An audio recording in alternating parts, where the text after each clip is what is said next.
Har kuni ko'rib turganingizdek odamlar bor. Ammo siz ularni aslida ko'rmaysiz.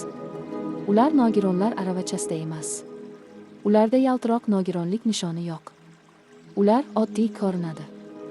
Lekin ularning tanalari har kuni kurashmoqda. Ularni shaffof nogironlar deb atashadi.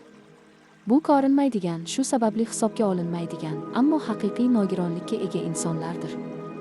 Yashashga yetmaydigan nafaqa, kvartira to'loviga yetmaydigan ijara yordami, cheksiz byurokratiya ularning hayotini yanada murakkablashtiradi. Davlat ko'rmaganida yordam ham ularni ko'rmaydi. Bu shunchaki dangasalik emas. Bu soxtalashtirish ham emas. Va albatta bu ularning tanlovi emas. Oziq-ovqat yoki dori, ijara yoki isitish, salomatlik yoki boshpana. Ular har kuni qiyin tanlovlar oldida turishadi. Minglab shaffof nogironlar nazardan chetda, ammo inqiroz yoqasida yashaydi.